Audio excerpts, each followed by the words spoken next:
Hey guys, it's Ace here. Making this video today. Want to talk about the New World Season 5 War Meta right now. I will briefly talk about the army roster, what I think is the best right now for Season 5. This is personal experience. If you have any better idea, we can talk about it. But this is all personal experience, all right? And I mainly want to talk about how to play group 7, group 8, 9 and 10 because I've seen a lot of VOD, a lot of people struggling to have upper bond control, and to have upper bond control, you need all three group 8, 9, 10 play together to control that entire area upper bond side over here because they rely on each other. If one group is losing, the other group have to go back it up. You cannot just let's say group 10 is losing and group 9 just do nothing about it and keep looking into their inner land or outer land, then you could just gonna get sandwiched by the enemy group 10 because they won the fight, right? So I want to briefly go over of this a little bit, and without further ado, I want to talk about the roster, army roster, the group composition. So as you can see right here, this is the group composition. Group one is like the basic thing. You have group one, group two. Group two could be instead of two VGIGs, some people do put a quad DPS in there, like a fire staff or musket. And group three or four, which is a top quad group, usually is one group healer, two bruiser, one VGIG, and one quad disruptor. I call this quad disruptor because this guy mainly play medium finisher spear. I myself play in this role. I play Sin's spear since it's the new artifact hatchet.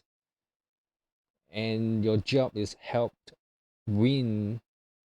Your job is to help disrupt healer their backlines and to help out your weak side. Group 7, which is Group 7 wins. There's a synergy between the top quad with Group 7 and 8, right? And you have your Group 5 and 6, which is usually your bottom quad group. It's one group healer, two bruiser, one VGIG, and one fire stuff IG. This guy usually run pylons. They are just a point damage dumper. All they do is just pump damage onto point. And some of you may think, why run pylons? Because pylon give you 20%. Let me do this. Let me show this. It give you 20%. If you have, it give an area of frosted area, and when you have that frosted area, you have this refreshing force. Reduce the cooldown for all ice golem ability by 20% when casting an ability in the frosted area.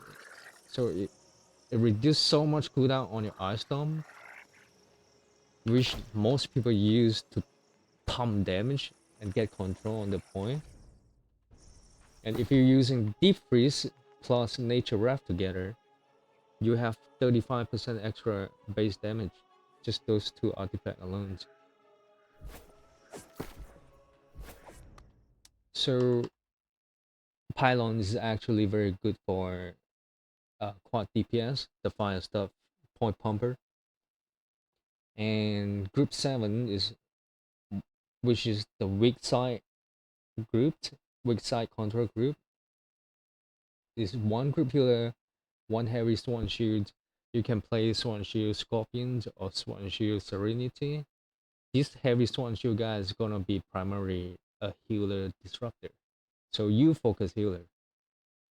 And one medium spear guide, you can play finisher spear or you can play like me sin spear. I think both are very good, and you can and two range DPS. You can do fire stuff IG or you can do musket, whatever you like, right? Whatever you have on hand. And one of these fire stuff range DPS guys If they can switch to VGIG when we get into fourth fight, that would be really, really fucking good. Because this Group 7 and Group 8 usually get put to the back gate, and with the IGVG, with your fire stuff switching to IGVG, you have so much more control on stage. All the CC, all the debuff VGIG apply, it's insane. And then you have Group 8, your inner quad, inner lane disruptor group. It's almost the same thing, but their job is what they do is different than Group 7. And you have Group 9, one group healer, two heavy sworn shield, and two ranged DPS, which is the outer land disrupt the group. And you have Group 10, the white 5, the Narnia 5, the beach 5, the whatever fucking 5 it is. It's one group healer, two heavy sworn shield. You can play sworn shield Scorpion or sworn shield Serenity, and two ranged DPS. Right? And next, I want to talk about the synergy between this quad disruptor and Group 7 and Group 8. Right? I just want to talk about Group C point.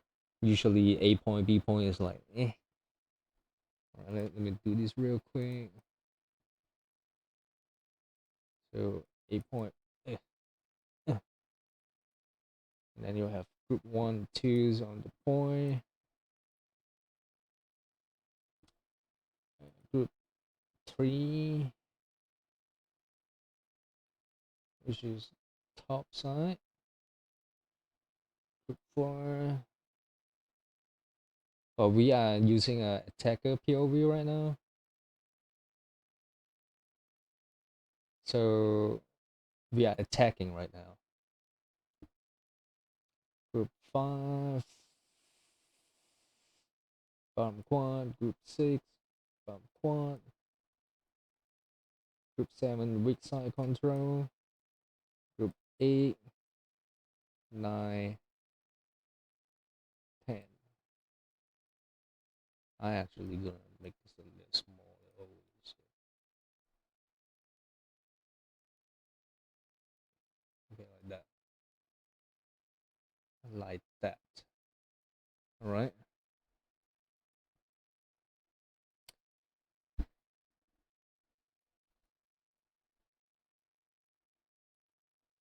So you have your group 3 usually play top right side. Group 4 is top left.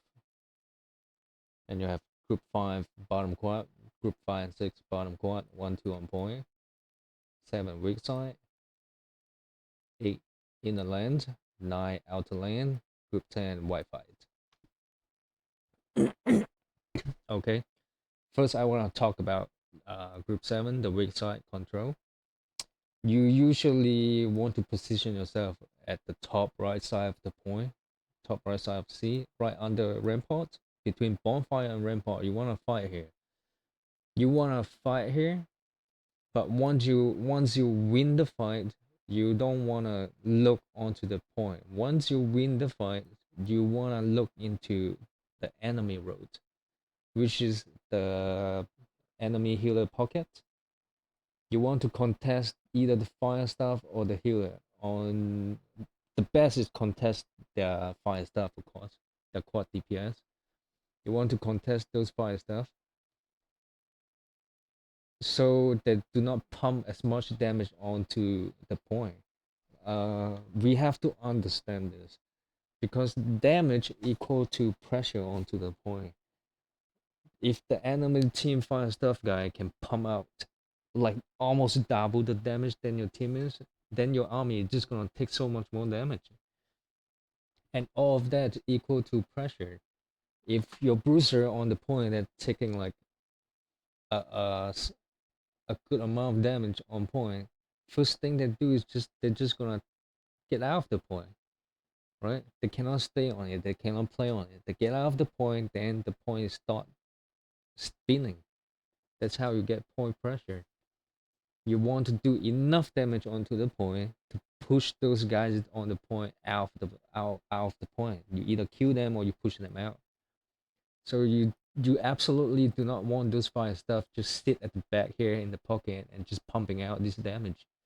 You once you win the fight on the weak side, you want to come in to contest this fire stuff guys or the healer, right? So they do not do much. They do not do as much damage onto the point. But how do you win the fight? That's the question. You need to have the synergy with group 3 quad disruptor. The group 3 quad disruptor, they play up here. If you are group 3 quad disruptor, you can always come up here and help group 7 first, and you come up here and target the enemy group 7 healer. Either target their healer or their light DPS player, light damage dealer, to help group 7 win the fight. Once group 7 win the fight, then they can start looking into the enemy roads and pressure enemy roads. And group 7, you have one heavy sword and shield. I prefer you play heavy sword and shield Scorpion outside, because you can pull whoever's the light DPS on the road here into your quad area, or you can just play heavy sword and shield, great sword too, like Serenity. And this heavy sword and shield guys primary target healer, primary target enemy healer. You want to lock that healer down. I will talk about I will talk about later how to be a very effective healer disruptor, how to lock down a healer a better way. You're not necessarily killing them, but you want to use your CC ability on the healer every time they raise their life stuff. Every time they try to cast, you want to use your CC ability, stagger them out of that casting, or stun them out of that casting, or pull them with Scorpion, or knock them down with Speed. You want to use your CC ability every time they raise their life stuff, not just chain CC them, lock them down for like a couple seconds, and then they get away from you. You have no ability to CC them anymore. So this heavy sword and shield guys primarily be a healer disruptor, and this medium spear guys is gonna be your primarily pillar. Your primary job is peel for your healer or peel for your range DPS. You do not send send into kill their light DPS or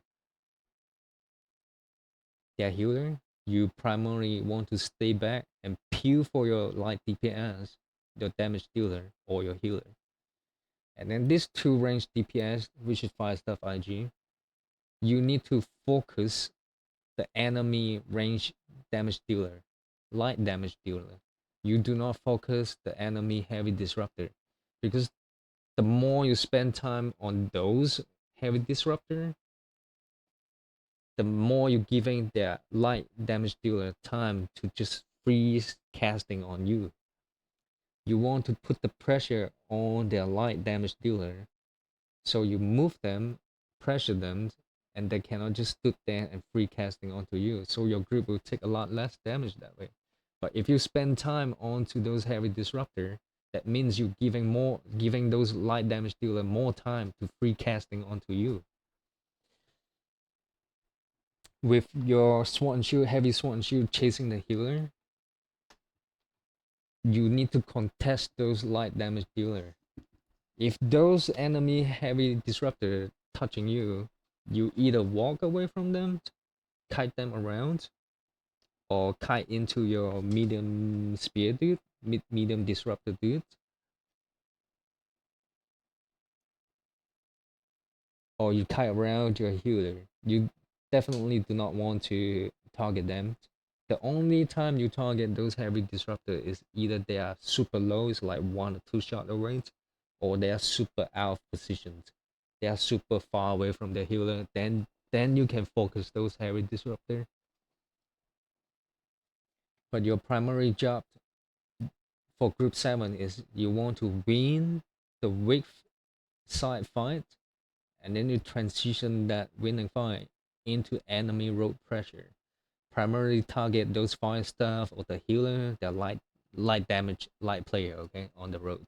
You're gonna see like a bunch of healer fire stuff just sitting right here if you win the fight. And when you send your people into this enemy road, there's a couple things you want to pay attention. First one is the respawn time. When the response happens, your healer know, or you have to pay attention to your respawn caller. Then you need to start pulling back here. You definitely cannot stay on the road anymore. You need to start pulling back a little bit because all that respawn is gonna come out. You're gonna get sandwiched in between the point and those respawn, the guy that respawn out here. You need to pull back a little bit. Wait for this guy to get on the point like the bruiser and stuff, and then you start contesting the enemy weak side grouped. And if you win again, you transition that winning fight into enemy road pressure, which is contesting those fire stuff or the healer pocket. And the group 3 quad disruptor can always come up here if you are free. Not if your weak side is free, you can always come up here and help group 7 win first, and then you're going back to looking at top right side.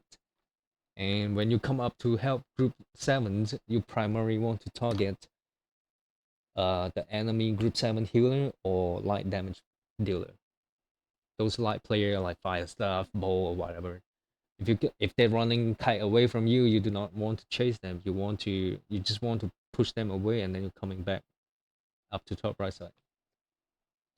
Okay, that's pretty much group 7. You just want to contest this area, weak side area, and then when you win the fight, you just transition that winning fight into the enemy road pressure, contest their fire stuff.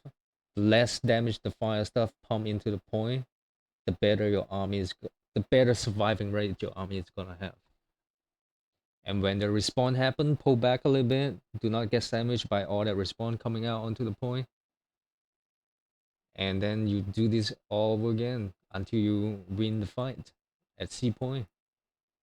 And now I want to talk about Group A, which is the inner lane disruptor group.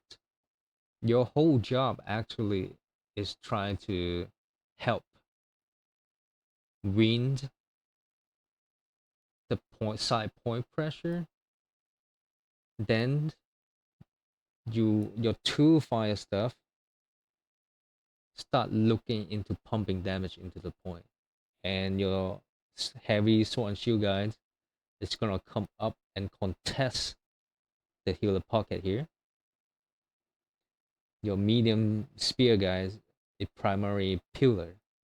Primary be a pillar. You want to peel for your bad lines. You want to have control here. You peel for the enemy heavy disruptor. This group like jumped. So you want to push the inner lines before you pump damage onto the point, especially those fire stuff. I know you guys like to pump damage into the point, but before you win any of that fight over here, you cannot dump your damage into the point. Because the second you dump your damage into the point and enemy group 8 see you, and that dump damage into your front lines instead of point, your front line is gonna get crumbled, and their front line is just gonna push you up. And when they have control over here, very soon your group 9 is gonna lose the fight, and then your group 10 is gonna lose the fight, and then you're gonna lose the entire area over here. They will push all the way up to your road, and then your healer pocket is gonna get contested.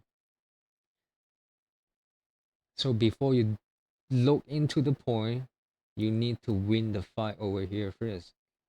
And to win, when you're coming from B, group 8, the first thing first is you need to watch for your bottom quad where they at. If your bottom quad still sitting back here and you push up, all the enemy bonfire group is just gonna see you. They are going to see you. They will, and if you come in here and enemy group 9 and 10 is somewhere around here, you are gonna get damaged. So it's very important when you're pushing to C from B, you wanna let the bottom quad push up first. Same thing with 9 and 10. Well, 10 probably wrap super far, right? But same thing with group 9. You want to let your bottom quad push up somewhere around here first. Then you come in on the side like this to wrap the enemy group. But if your bottom quad has no control at the bottom side, you come in here, you're just not gonna do anything here. You just keep fighting the white fight. You want to have your bottom quad have some kind of control at the bottom side first. Then you come in this way. Your swan shield have your heavy swan shield is gonna be your front line. Medium spear guy is gonna peel for the enemy heavy disruptor that jump onto our back. Your spear guy have to peel for those for your light player, and then your fire stuff have to dump damage into this area first. You guys have to win the fight over here first. Push up, let your melee, your heavy swan shield, your heavy disruptor or your medium disruptor push up first. Then once you get somewhere around some sort of control over here, then you start looking into the point. Your fire stuff IG, your spear guys, then can start looking into the point and help the point team fight.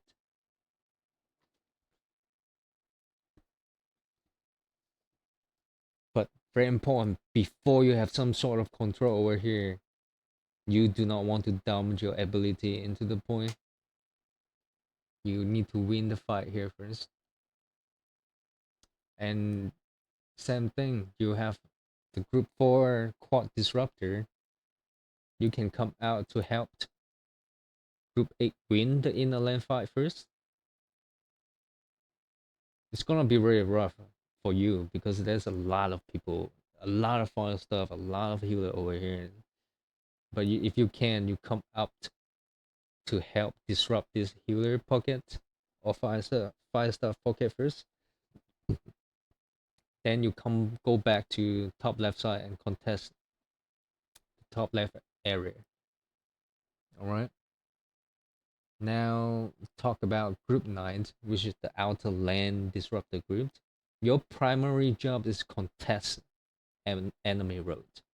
You want to wrap in between 8 and 10. You need to wrap further than the enemy group 8. And then you primarily want to contest the healer pocket at the back here and the fire staff pocket at enemy road. If you can come up here, win the fight, then you instantly transition that winning fight into enemy healer pocket. Pressure. Enemy healer pocket pressure. Enemy road pressure. That's why you have 2 heavy swan shields and 2 ranged DPS. Your heavy swan shield guys should have no problem getting into the healer pocket, enemy healer pocket. And your 2 ranged DPS will always looking into the fire stuff player, the light damage player. And with these 2 heavy swan shield guys, you can play 1 swan shield scorpion and 1 swan shield serenity to split the damage out a little bit, so not both of you running 2 spear, because a lot of people using trust resistant right now because of how many spear that people slot in the war. The best is one Sword and Shield Scorpion and one Sword and Shield Serenity. And whoever is running Sword and Shield Scorpion, you are the healer disruptor. It's just so much better than Serenity to disrupt healer with Scorpions. I will talk about later how to disrupt healer with Scorpions or Serenity. You can do the same thing with Serenity. It's just not as it's just the cooldown is longer. It's not as effective as a Scorpion player. And so group 9, your job is wrap wider than enemy group 8. You fight enemy group 9 in between group 8 and 10. And to win group 9 fights is the same thing. You want one disruptor stick on that healer, and then both your ranged DPS have to look at enemy light player, either their healer or their range or their damage dealer. And then you're going to have one swan shoe, one heavy swan shoe guy be the peeler. Peel for your healer or peel for your range DPS.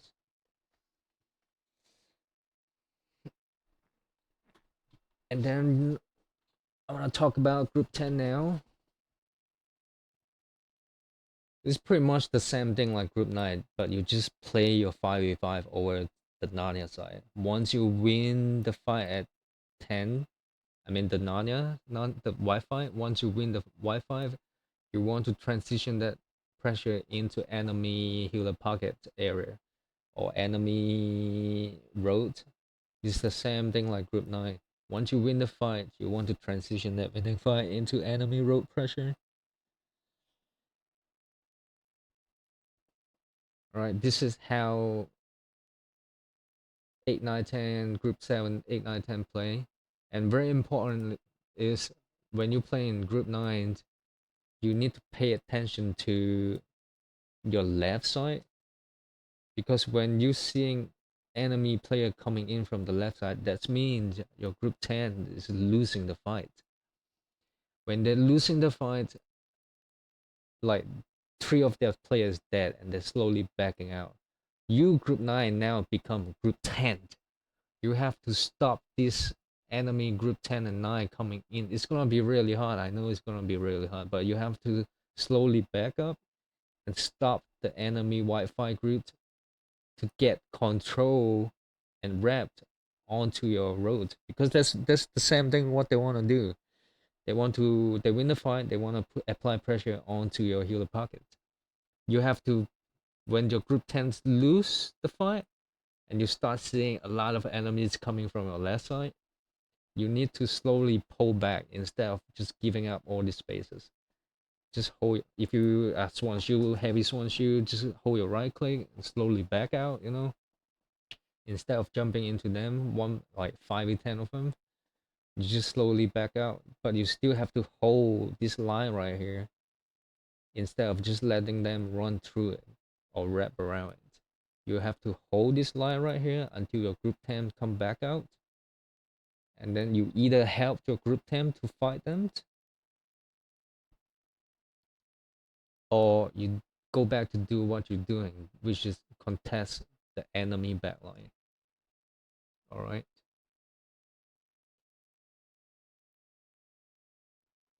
Okay.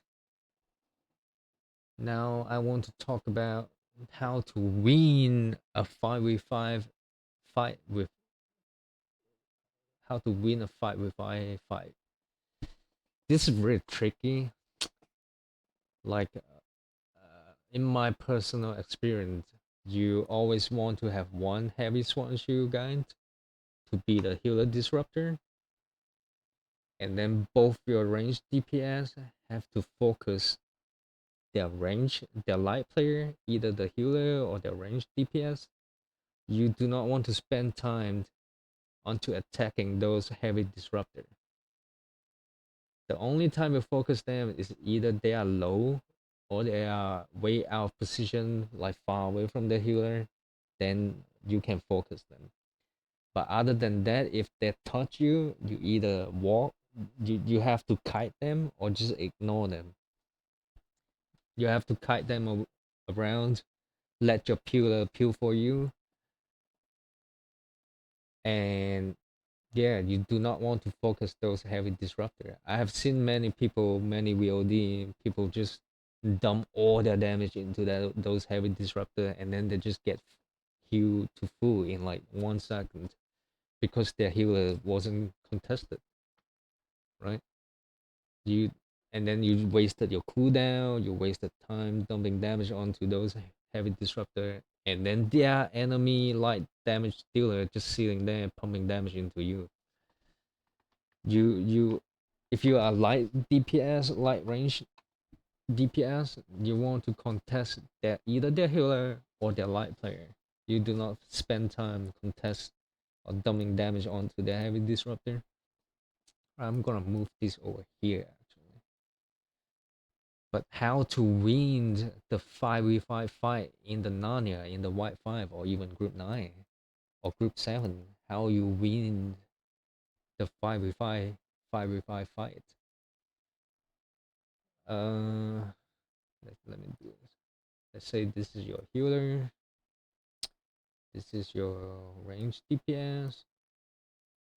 This is your healer. Uh, this is your healer disruptor. And what I want to do here. Let's say this is enemy range DPS. This is enemy range DPS.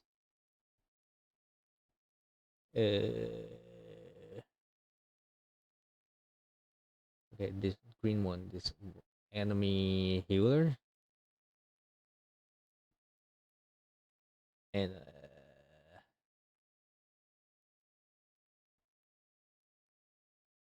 like this. This is enemy heavy disruptor. So 5v5. First thing first. Wait, what is this? What is this here? What? Alright, first thing first.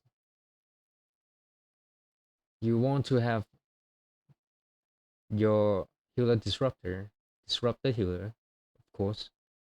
But you need to pay attention when you're disrupting this healer. If this two range DPS wasn't contested, you need to start be careful. Because anytime one of these enemy disruptor come back and peel for this healer, plus this two range DPS player, you're gonna die really quick. So when you disrupt this healer, you have to pay attention to this two enemy range DPS player too.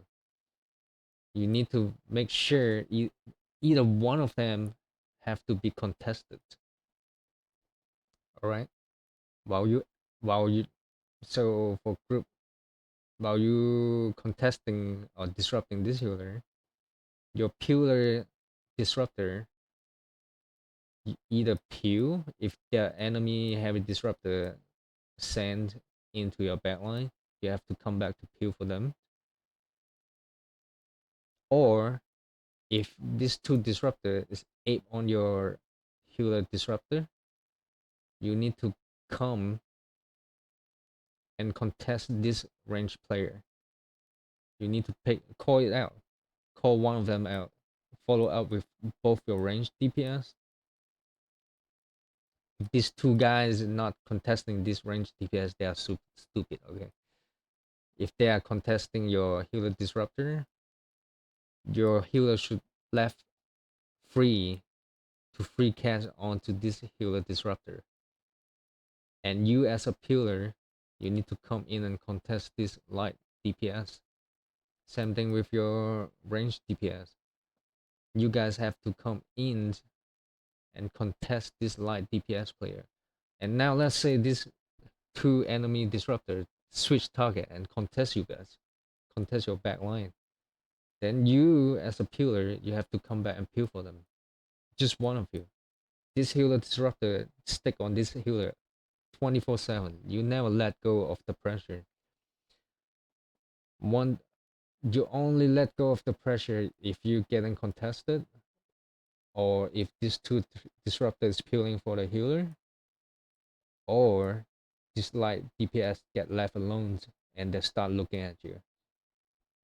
Otherwise, you stick on the healer 24/7. But now let's say these two disruptor come back and contest your back line. The worst thing you do is you kite back. That's the worst thing you can do. You do not want to kite back because the second you kite back, let's say these two disruptor contest your healer kite back, and then if you survive, good, that's okay. But then you survive, you bringing them into your road.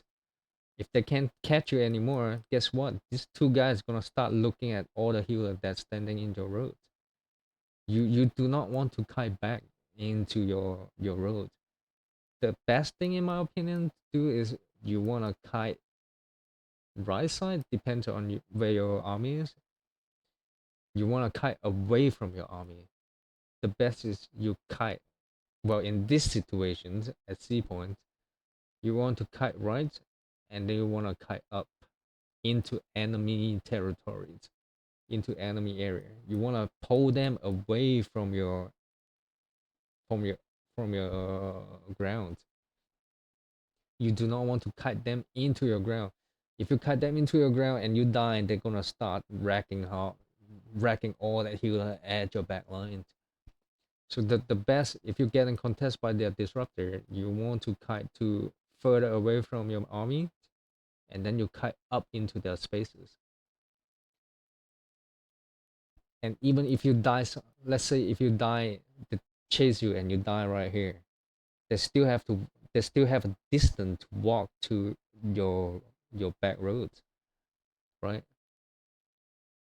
Even if you die here, they still cannot contest your back roads. But if you kite back and you die right here, they instantly right on top of your back road, on top of your pocket, healer pocket, right?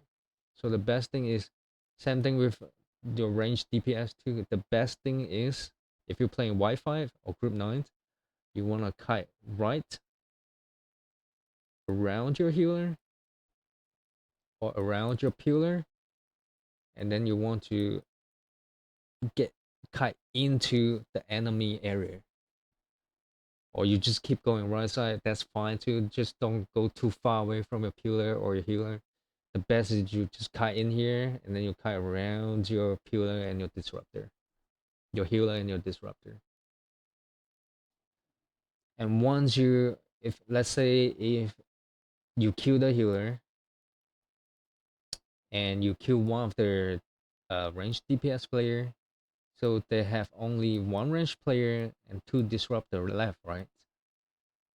Then this healer disruptor, you have to switch your target into this ranged DPS player, enemy ranged DPS player, and your peeler still have to peel for these two disruptor, peel for your healer and your ranged DPS, and your ranged DPS now have to get up here and contest the enemy road.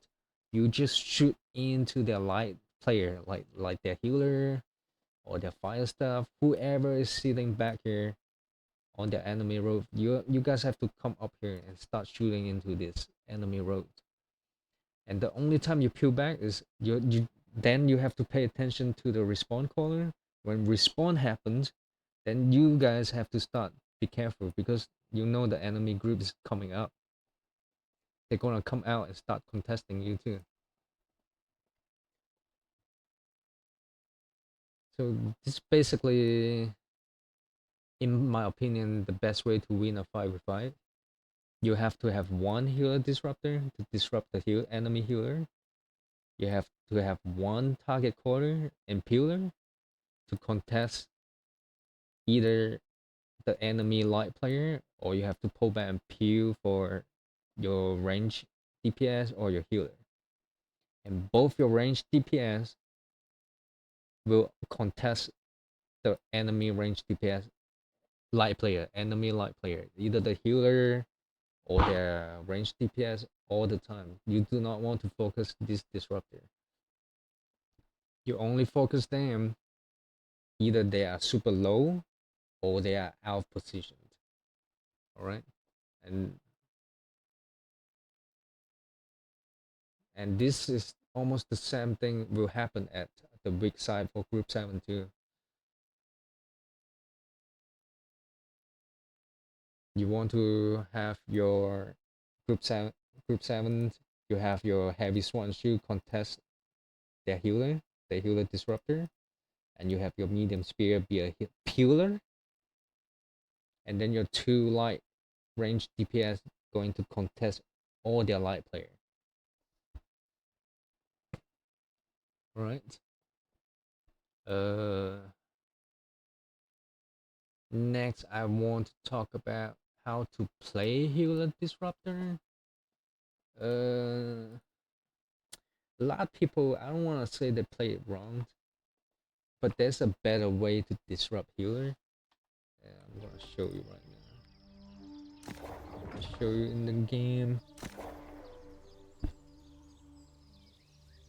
So I've seen a lot of people that catch the healer and then they just spam all six of their CC ability onto the healer and try to lock them down for like 3, 4, 5 seconds. Okay, it's not bad.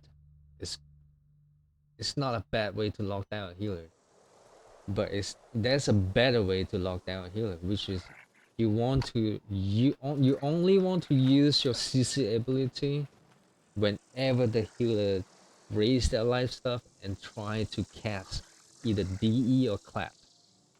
That's when you want to use your CC ability onto them. Actually, let me go to a dummy. Insert dummy. You want to use your CC ability whenever they're trying to cast, not just spam all 6 of them and trying to lock them down to place. That play is only good when your teammate is on the same page with you, so they can dump all the damage onto the healer. But most of the time, that is not going to happen because they're either getting pressured by something or they're too busy doing something else. So if you are a healer disruptor, the best way to disrupt a healer is use your CC ability whenever they're trying to cast. Not just dump all 6 of them into locking them down.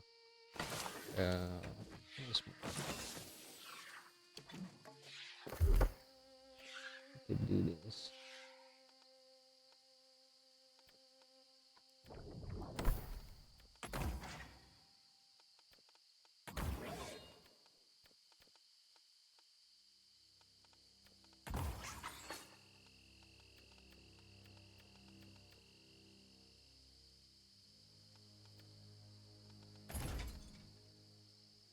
Wait, what? Okay, hold on.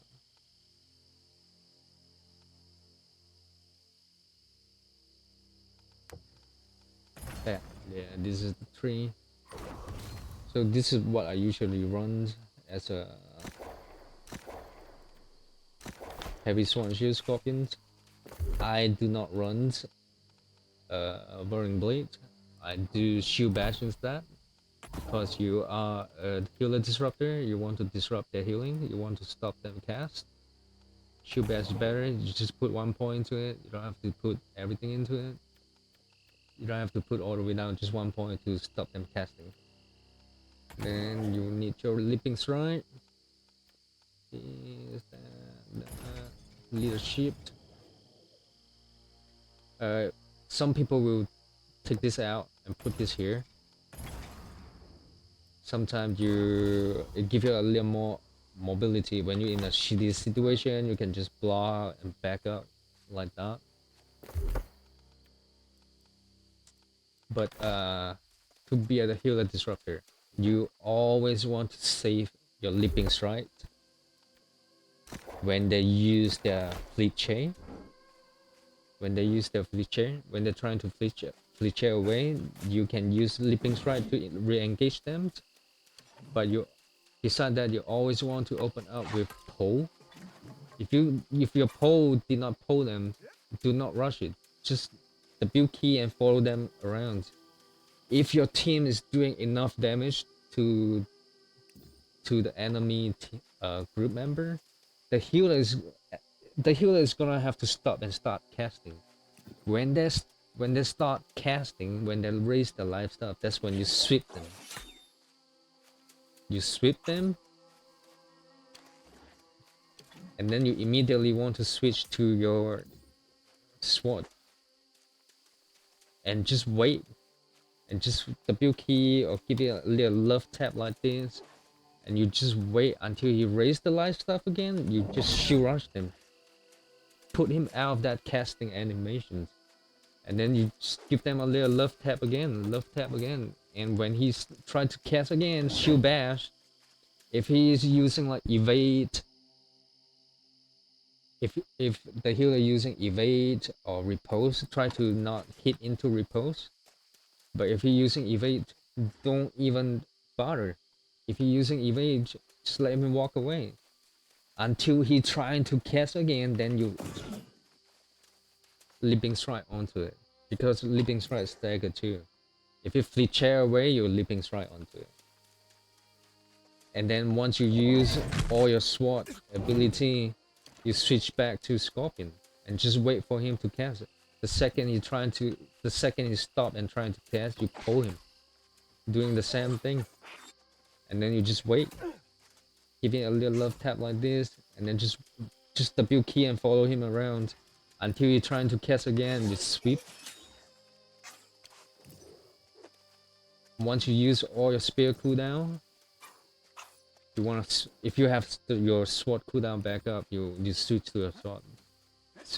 You switch to your sword and just follow it. W key that healer and see what he's doing. Give it a little love tap like this sometimes. And once you're trying to cast again, raise the life stuff, you seize it. The only thing you cannot stop from a healer is Sacred Ground. Sacred Ground coming out so fast, it's almost impossible to stop it.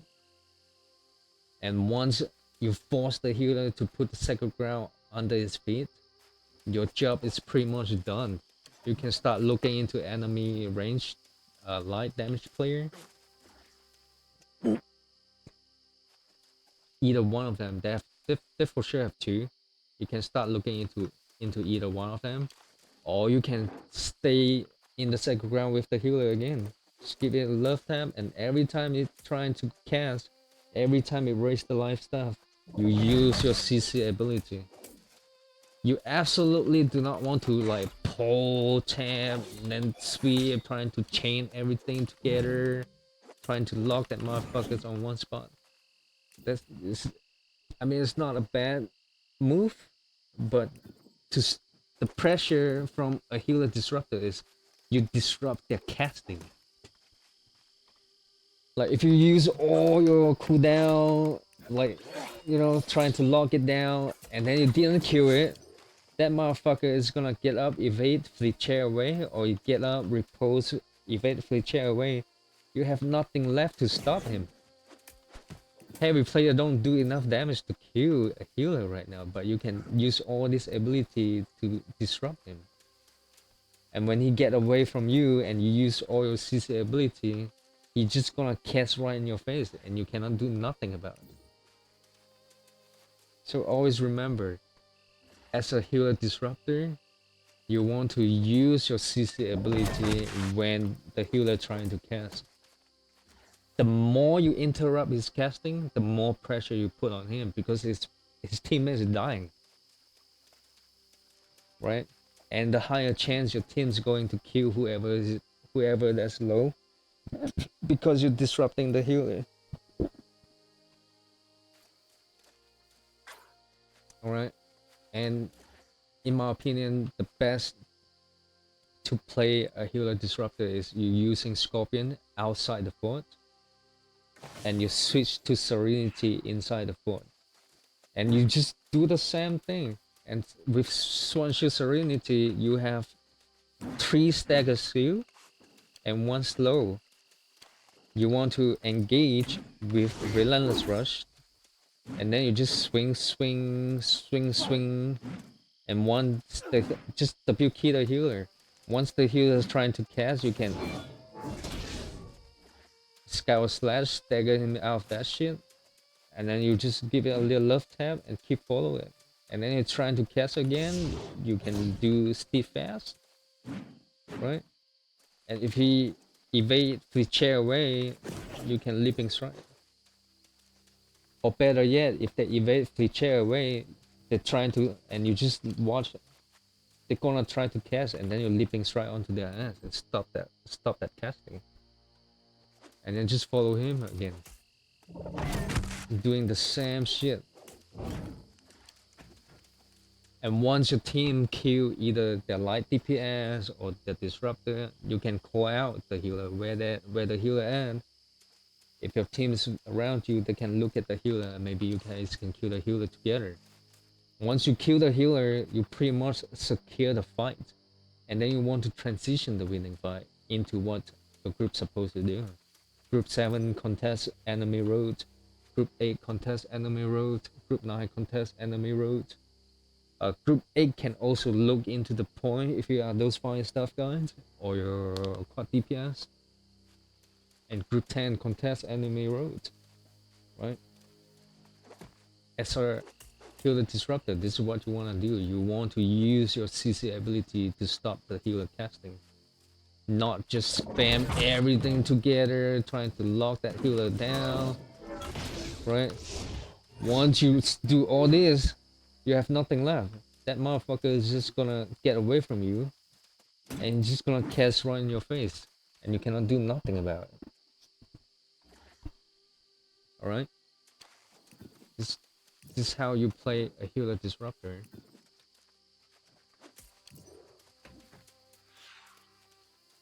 And next, I want to talk about is fort fight. I mean, fort fight is pretty general. Every company do it differently, but in my opinion, well, C point is out.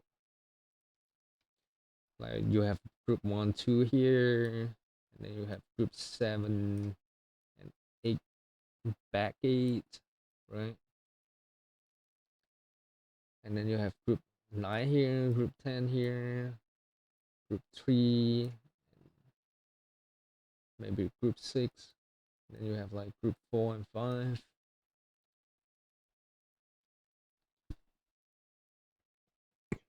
Right? You have group 4 and 5. The fire stuff can pump into this gate. And then you have group 9 with 2 fire stuff or maybe 2 bow 2 to pump into the gate. But before you guys bridge the gate, and when you bridge the gate, all the range DPS you guys have to look up. For fire stuff, you can put your ability into the gate, like meteor shower or fireball. But after you dump your ability, you need to start looking top, because the enemy range DPS for sure is gonna stand here, either here or here. They're looking down at you, trying to kill a healer or kill you.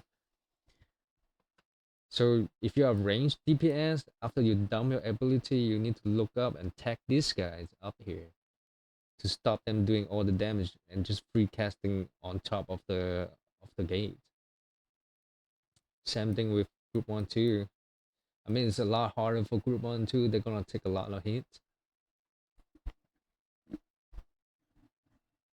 But like the VGIG, whoever there's range, you can always look up the fort after you dump your cooldown. Look up the fort, trying to tag this light player to stop them just sitting there and doing damage onto your group, onto your team or your healer.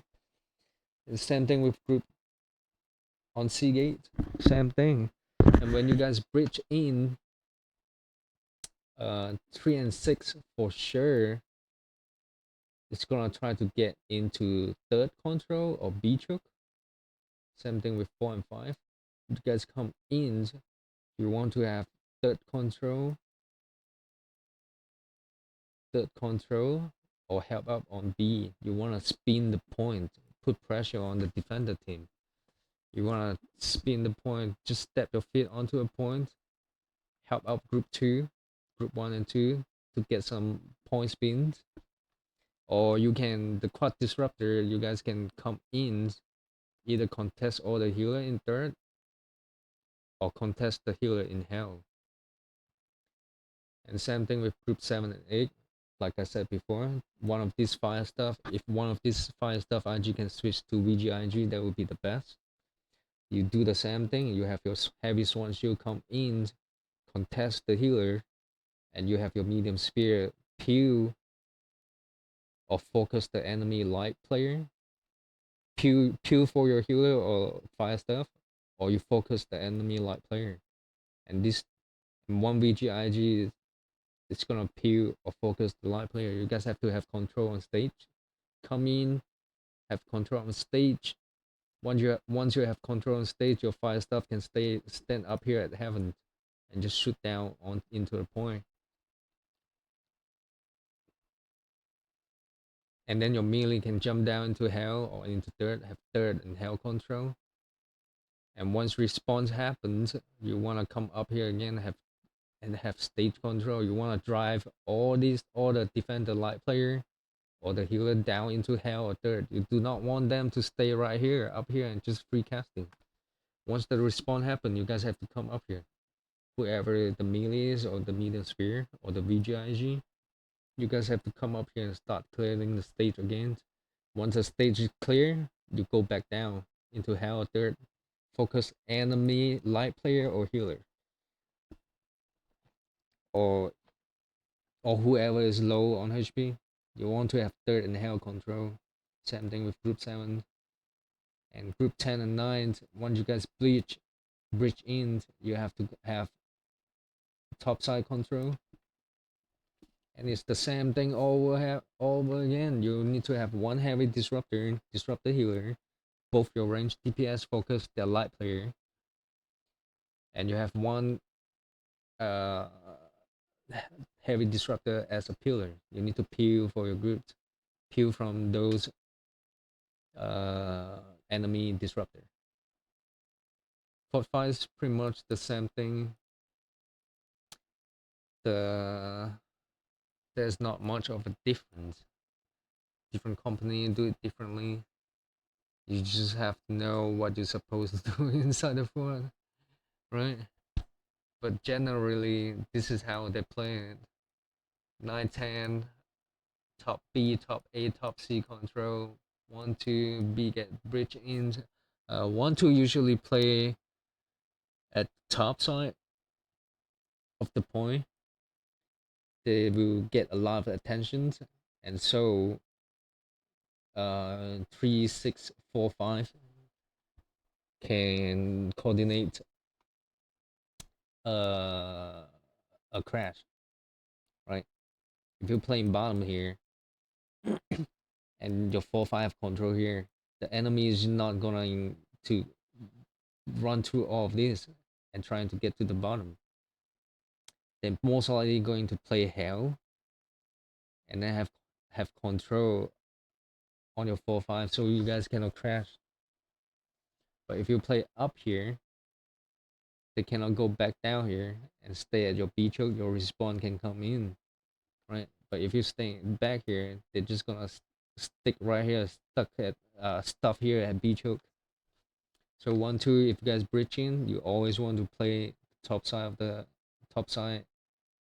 the point, trying to get them away from the B choke, so your respawn can come in. Fort 5 is pretty much like this. And what else I want to talk about? I do play Sin Spear as a disruptor, quad disruptor. My choice of ability is Skewer Perforates 100%. And then I do something like this.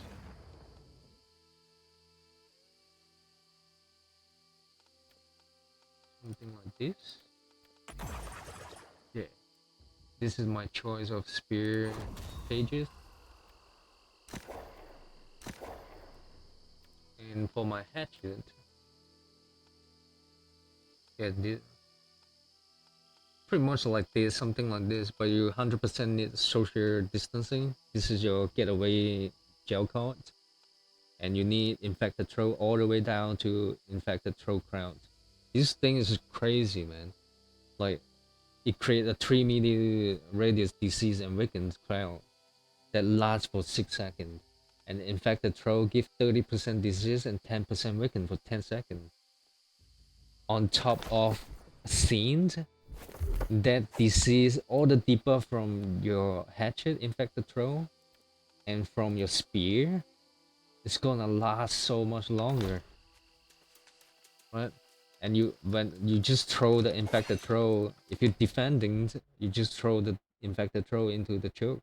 Like A gate, B gate, C gate, they have to walk in. Whenever they walk in, they got the debuff. Or if you on point, you just throw it either top side, or if you're attacking, you want to throw it on the top right side or top left side. I mean top right side or top left side. Or you can just throw it right middle, like a mid left or mid right. Because the defender, wherever the clump is, you want to throw it into wherever the clump is. And you stay on the ground for 6 seconds. And whoever walk in there got that fucking debuff for 12 seconds. And I like to play with Skeever, give it a little bit of mobility.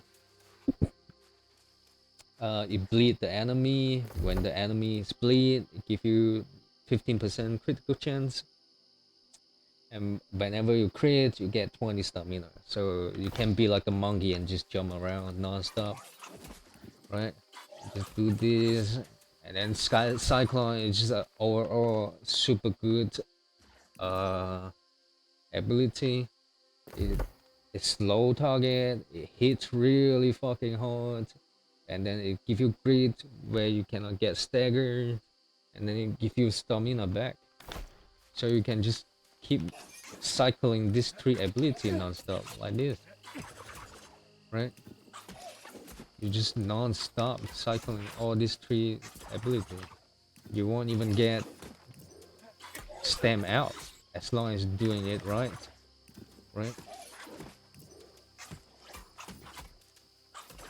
And one thing to remember when you're playing Spear, you always want to do one light attack before you use your ability. Unless you're in a very shitty situation where like you almost stem out, you need that cyclone right now, then you do it instantly, you get your stamina back and you just dodge out of that shitty situation. But beside that, you always want to do one light attack before you use your ability, especially perforate, because that gives you a sense you're going to hit your perforate or not. Like if you stand here, you just perforate, you're not going to hit your target. But if you stand here, you do one light attack, then you use your perforate. If your light attack hit that target, your perforate for sure is going to hit that target, right? Like this, and then you perforate into it. Because spear light attack tracking is so good, you want to make use of it. And it's just extra damage. And you just can use your ability to cancel out that tracking, that light attack animation, just like that. You want to cancel out.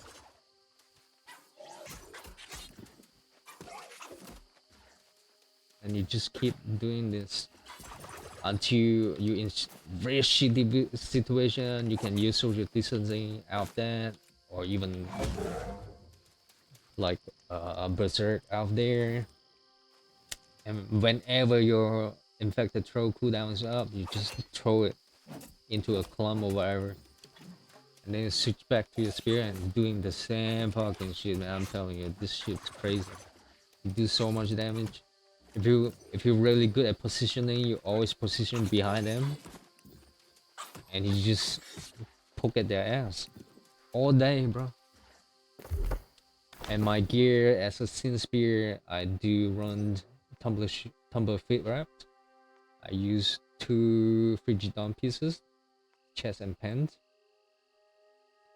and then I have perforate, I have skewer, and then I have leeching cyclones on my armor. I do run elemental aversions with slash conditioning. The third perk, I mean, I do refreshing here because I think it's very good for reduce your infected throw cooldown. But if you're not a fan of refreshing, you can stack slash conditioning here. Slash conditioning, slash conditioning.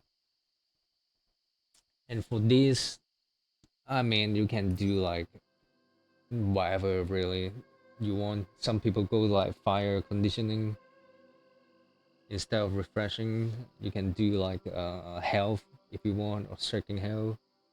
That would work too. On my scenes, I have gem set, gem pin set, and I just use frontline point as a quad disruptor and put a plate crit on it. Plate crit plus infected throw, you can easily max disease a healer or whoever you're attacking. So infected throw, you jump into it. The second you create that guy's max disease, right? And then I use Onk as a quad disruptor. I have champion ring with invigorate punishment, trust damage, and haughty. And then my airing is fortifying toes, refreshing toes, and regent. And I run. You can run bile bombed. I mean, if you're running scenes spear, bile bomb is not your best choice. I would prefer more survivability, so I run stormform. And when you're doing any kind of spear disruptor or DPS group play, you always want to have 100 string, 300 dex, and 200 cons. And yeah, this is it. So to quickly recap on C fight, let me do this real quick.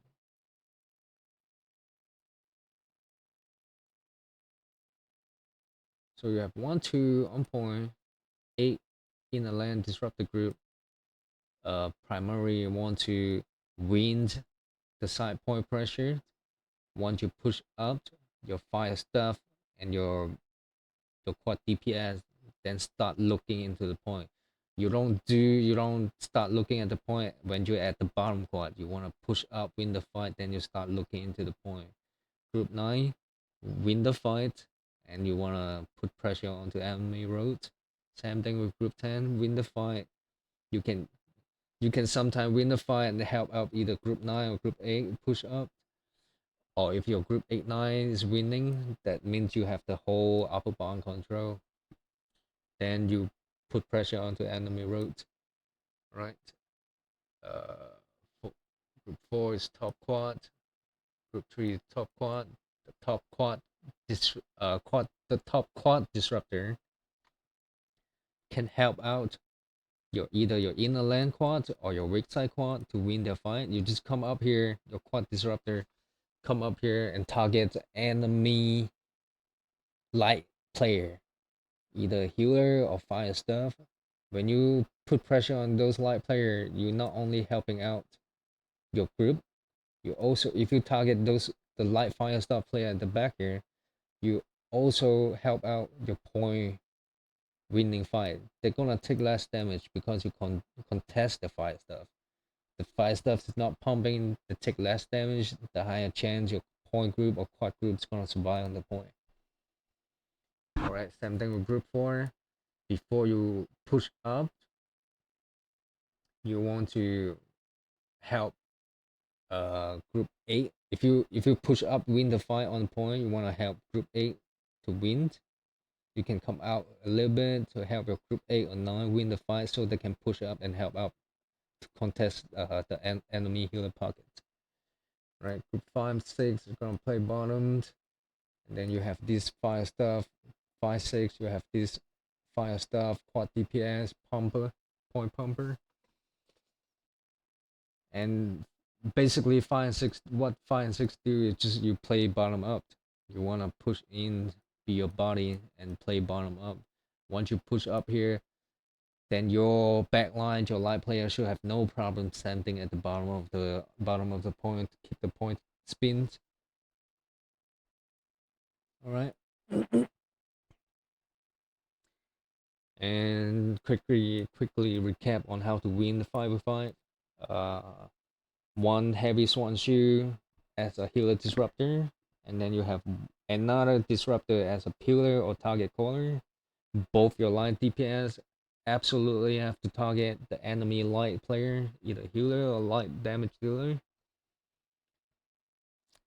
And if you get in contest by enemy disruptor, you kite them around your pillar or your healer. When you kite, you do not want to pull back into your army. You want to pull them away from your army and pull into the enemy area, right? You do not want to pull back like this. You either pull right side and then get in up, or you want to pull around. You want to kite around your pillar while your disruptor, or you want to kite far away from your army. All right. Same thing with your DPS. DPS. When you kite, you want to kite around your healer or your pillar. You want to kite around your pillar. You do not want to kite back, because when you kite back, your healer have to chase you back. Then you're gonna leave your healer disruptor in danger. The, the, they chase you back. This guy goes into enemy healer, and they are way out of position. The enemy disruptor, the enemy DPS, they see this. If they're not stupid, they're gonna see this. They're gonna target this guy. So the best to do is you kite around your healer, especially you want to kite away from an army, kite to the right side, and then you kite into enemy space and around your pillar or your healer. All right. This is like the basic stuff. A lot of things will happen in a war. That's what VOD for, to correct and play it the right way. And this is all I got pretty much. Myself is not a bad disruptor, and hopefully you guys can, hopefully we can win a lot more wars and do better in war, win a lot more wars, win wars equal to happy people equal to happy life. I'm just yapping right now. Anyway, right, this is it. This is the season 5 war meta right now. I'm not going to go into like the bruiser play and all that stuff. A lot of people already know how to play bruiser, but the group 7, 8, 9, 10 is a big part of it. A lot of people don't know how to do a 5v5 fight, or even what they're supposed to do when they get put into this group. Alright? Alright, this is it. Have fun warring, people. Thank you.